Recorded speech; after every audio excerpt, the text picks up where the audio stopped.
नमस्कार. कसे आहात सर्व? मस्त आहात ना? मस्तच राहा. सर्वांना सर्वप्रथम श्री स्वामी समर्थ. तुम्हाला सर्वांना आजचा दिवस खूप छान आनंदाचा आणि आरोग्यदायी जाओ. तर आम्ही मंदिरातून आलो, त्यानंतर फ्रेश झालो आणि आता आम्ही चाललेलो आहे ते म्हणजे पन्हाळगडावर. तर तुम्ही मला बरेच जण विचारताय की ताई कुठल्या हॉटेलमध्ये स्टे केलाय? तर मी रामी पंचशील या हॉटेलमध्ये स्टे केलाय आणि त्याचे पूर्ण डिटेल्स आहेत ना, मी तुम्हाला जेव्हा मी चेकआउट करणार आहे तर तेव्हा त्या व्हिडिओमध्ये तुम्हाला अगदी पूर्ण डिटेल्स देईन. हॉटेलचा नंबर हवा असेल तर मी आता डिस्क्रिप्शनमध्ये देऊन देईन. तर आता मी चाललेली आहे ते म्हणजे पन्हाळगडाला. पन्हाळगडावरती ना बऱ्याच म्हणजे पन्हाळगड दोनदा फिरलोय आम्ही खरं तर आणि संपूर्ण बघून झालंय. पण मी तुम्हाला म्हणेन ज्यांना म्हणजे इतिहासाबद्दल जर खूप काही जाणून घ्यायचं असेल तर तुम्ही नक्की जा. इतकं काही आहे ना पन्हाळगडावर बघण्यासारखं. स्पेशली लहान मुलांना मी सांगेन दाखवा. इथल्या ज्या सांस्कृतिक गोष्टी आहेत त्या लहान मुलांना जर आपण दाखवणार ना तरच त्यांना कळेल की पूर्वी काय काय गोष्टी होऊन गेल्या, पूर्वी कसे कसे लोक होऊन गेले. तर हे जे स्टेशन आहे बघा कोल्हापूरचं, तर हे पहिले म्हणजे जे शाहू महाराजांनी बनवलेलं स्टेशन आहे ना ते तसंच्या तसं ठेवलेलं आहे आणि आता त्याचं थोडं थोडं रिनोव्हेशन सुरू आहे. तर जाता जाता ह्या काही छोटे छोटे ग्लान्स ज्या आहेत, आता म्हणजे ज्यांनी कधी बघितलंच नाहीये कोल्हापूर तर त्यांच्यासाठी मी ह्या गोष्टी दाखवते. बाकी जे रेग्युलर जाता येतात त्यांना तर ह्या गोष्टी माहितीच असतील. तर आत्ता सुरू झालेलं आहे ते म्हणजे आपलं ओरिजिनल कोल्हापूर. म्हणजे हे हे जे बघतो ना हिरवं हिरवं गार असं छान डोळ्यांना इतकं सुखावून जातं ही गोष्ट. आणि दुतर्फा रस्त्याच्या दोन्ही साईडला असे शेतमळे आहेत सगळे आणि जास्तीत जास्त सगळे ऊसाचं पीक येते इथे. तर इथला ऊसाचा रस सुद्धा तुम्ही आल्यावर प्या, इतका भारी असतो ना. म्हणजे त्याची चवच वेगळी असते. ओरिजिनल अगदी आपल्या इथे खूप सारा बर्फ पाणी मिक्स करून येतं पण इथल्या ऊसाच्या रसाची चवच वेगळी असते. तर असं खूप मस्त वाटतं साईडला आणि ह्या झाडांमुळेच या हिरवेगारपणामुळेच इथलं वातावरण सुद्धा तेवढंच प्युअर आहे. तुम्ही बघा रस्त्याच्या दोन्ही बाजूला झाडं बघा कशी डेरेदार झाडं आहेत. म्हणजे ही आत्ताची नाहीये, खूप खूप जुनी झाडं आहेत आणि ती तशीच राहू देत. कारण हीच आहे खरी कोल्हापूरची आन बान शान असं मला वाटतं की संपूर्ण हिरवेगारपणा ना हाच कोल्हापूरचा एक एक खास गोष्ट आहे. म्हणजे जे निसर्गप्रेमी असतील ना तर त्यांना इथे आल्यावरती खूप खूप खूप भारी वाटेल. तर जे झाडांच्या ज्या झावळ्या आहेत त्या बघा अशा दोन्ही साईडने पूर्ण रस्ता कव्हर करतायत. म्हणजे झाडांच्या म्हणतात ना मायेच्या सावलीमधून आपण पुढे जात असतो असंच काहीतरी वाटत असतं. खूप मस्त वाटतं. तर इथून या रस्त्याने म्हणजे पन्हाळगडाला जाता जाताच तुम्हाला ना इथे दगडी कारखाने भरपूर बघायला मिळतील दोन्ही बाजूला रस्त्यांच्या. तर तिथे बरेच जे तुळशी वृंदावन दगडी बनवतात ते तुम्हाला बघायला मिळतील. त्यानंतर खलबत्ते, आता खूप वेगवेगळ्या प्रकारचे त्यांनी नवीन नवीन काय काय काढले. दगडी दिवे जे मागच्या वेळी मी तुम्हाला आले होते तेव्हा मी घेतला होता आणि मी दाखवला होता, तसे दगडी दिवे इथे प्रॉपर आपल्याला मिळतील. पन्हाळ्यावर आणखीन एक विशेष गोष्ट ती म्हणजे छत्रपती शिवाजी महाराजांचं एकमेव असं मंदिर पन्हाळगडावरती आहे. आणि तुम्ही गडावर जाल ना तुम्हाला वाटणारच नाही की तुम्ही गडावर आलायत. अगदी म्हणजे असं पठारासारखं आहे आणि खूप म्हणजे बऱ्याच गोष्टी तिथे वेगवेगळ्या त्यांनी जतन करून ठेवल्यात. पूर्वीच्या सगळ्या गोष्टी तुम्हाला कसं काय काय करायचे, कसं काय काय होतं असं सगळं तिथे असं खूप सुंदर आहे मस्त.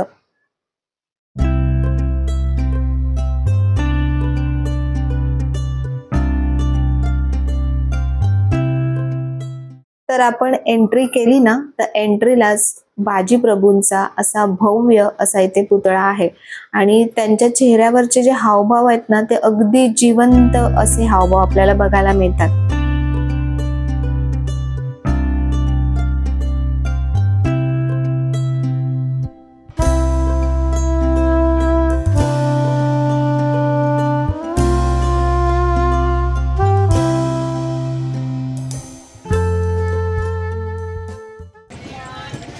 आम्ही इथे आता पन्हाळगडाला आलो आहे आणि स्पेशली आम्ही आलो म्हणजे भाकरी खाण्यासाठी. इथे भाकरी पिठलं एकदम एक नंबर मिळतं. बाकी याचं पन्हाळगड आम्ही फिरलो आहे, दोनदा फिरलो आहे आणि सगळं बघितलं आहे टोटल. स्पेशली आम्ही इथे भाकरीसाठी येतो. मी दाखवते आल्यानंतर की काय काय येतं भाकरीसोबत आपल्याला. तर या प्लेटमध्ये तुम्हाला मिळते गरमागरम ज्वारीची भाकरी, पिठलं, दही, ठेचा, वांग्याचं भरीत. म्हणजे अजूनही मी खाऊन आले तरी अजूनही माझ्या तोंडाला पाणी येतंय बघितल्यानंतर. खूप मस्त लागतं अगदी, म्हणजे बोलतात ना स्वर्ग सुख ज्याला म्हणतात, ती ही भाकरी आणि पिठलं. आणि फक्त ह्याच्यासाठी आम्ही पन्हाळ्याला आलो होतो की मला हे खायचंच असतं. दरवेळेला जेव्हाही मी कोल्हापूरला येते तेव्हा मी इथे येऊन भाकरी आणि हे खाऊनच जाते. निष्ठाला सुद्धा आवडतं. तिने पण बघा पूर्ण सगळं मागवलं होतं आणि खरंच याची चव इतकी अप्रतिम आहे ना की मला रोज जरी कोणी दिलं ना तरी मी रोज खाऊ शकते. हॉटेलमधल्या कितीही तुम्ही डिश खाल्ल्यात किंवा ट्राय केल्यात, पण जर हे तुम्ही खाल्लं नाही ना तर खरंच तुम्ही काहीच खाल्लं नाही. म्हणजे इतकी अप्रतिम चव असते ना. ठेचा म्हणा, माझ्या एक्सप्रेशनवरून तुम्हाला कळत असेल की वांग्याचं भरीत पण एक नंबर लागतं इथलं. तर हे कुठे आहे? हे पन्हाळगडावरतीच. हे धान्य कोठार आहे इथे, की पूर्वीच्या काळी धान्य कशा प्रकारे साठवून ठेवली जायची, किती मोठ्या प्रमाणात साठवून ठेवली जायची.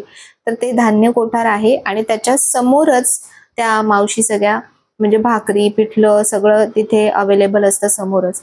तर तुम्ही पन्हाळ्याला या आणि पन्हाळ्याला आलात तर ही भाकरी, ठेचा वगैरे खाल्ल्याशिवाय अजिबात जाऊ नका.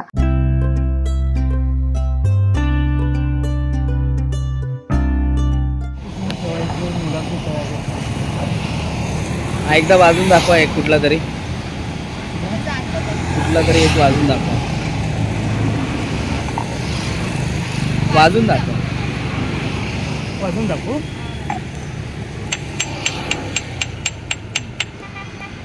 आणि ते जातो पण 250 रुपयाचा तो घेऊन हे तळण्यासाठी नाहीये, फक्त शोपीस म्हणून. आणि काही काही लोक काय करतात, मोठं जातं वापरत नाही, लग्नाला जातं असं म्हणून पूजाला ते घेऊन जातात. हां, ते नाही. आणि हे दगडाच्या आपला दिवा मी मागे नेला होता. तुम्ही म्हणता मॅडम गळत नाही. काय माहिती मला कसं नाही, ते तेल तू घरी आणलाच नाही म्हणून मी जेव्हा कसं झालं. यातली एक वस्तू मी काय घेतली ना ती मी तुम्हाला नंतर दाखवेन घरी गेल्यानंतर. तर तिथून आता आम्ही आलो आहे रंकाळ्याला. आता जवळपास 5-10 काहीतरी झाले होते. आणि जसं मी म्हटलं होतं की मी इथे बोलवलं होतं मीटअपसाठी, ज्यांना भेटायचंय, तर म्हणून आम्ही इथे येऊन थांबलो होतो. मुंबईला तर या तुम्ही चला आमच्या घरी. इथे जवळ जातात का? नाही, तिकडे ऑपोजिटला. तरी मला रंकाळ्याला यायला 20 मिनिट लागतील. अंबाबाई मंदिरपासून आम्हाला जवळ पडतं. तो स्ट्रेट फॉरवर्ड रस्ता.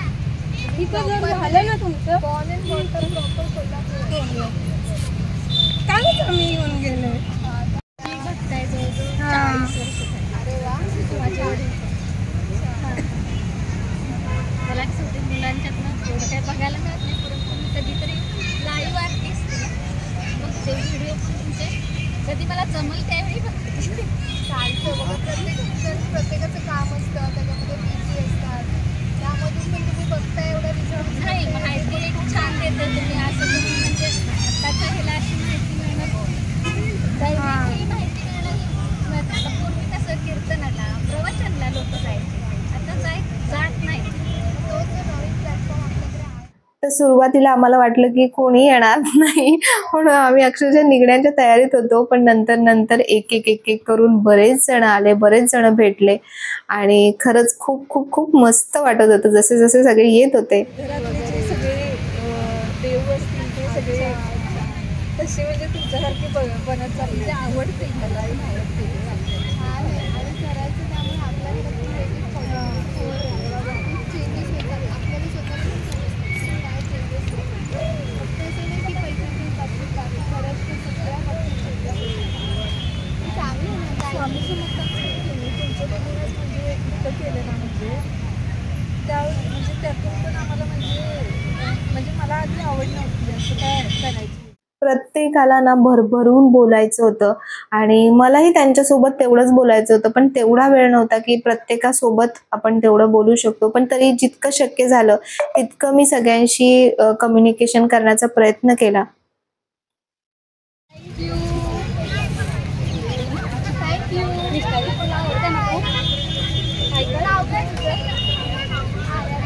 अरे वा.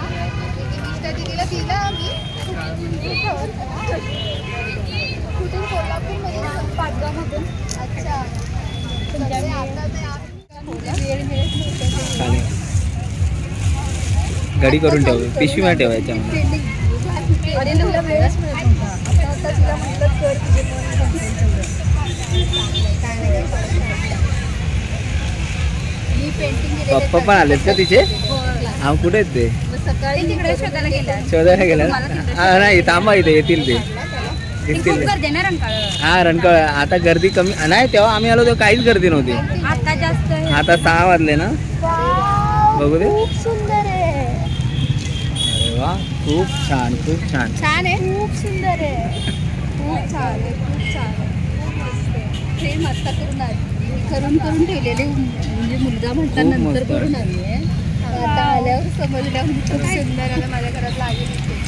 माझ्या घरात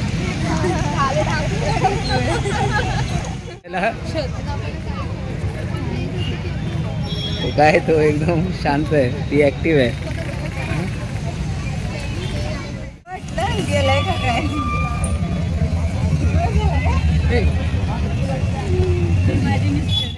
या लाल साडीमध्ये ज्या ताई दिसत आहेत ना, तर या रवीना ताई आहेत की ज्यांनी मला माझ्या घरामध्ये हे स्वामींचं घर आहे ही जी फ्रेम बनवून दिली होती ना, त्या या ताई आहेत. तर प्रत्यक्षात भेटून खरंच खूप खूप खूप आनंद झाला आणि किती सगळ्यांना भेटण्याची उत्सुकता असते ती मला आज कळली. बोलतायत तेच माझ्यासाठी खूप या गोष्टींसाठी नाही मी म्हटलं काय द्यायचं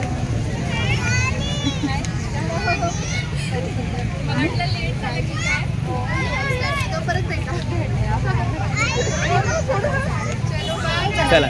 जेवढे पण ताई वगैरे मला भेटलायत ना, तर तुम्ही प्लीज मला इन्स्टावरती नक्की मेसेज करा.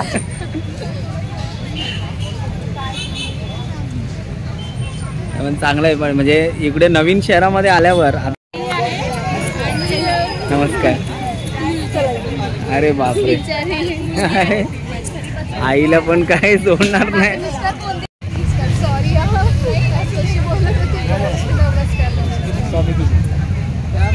आप इधर ही एक बोला काय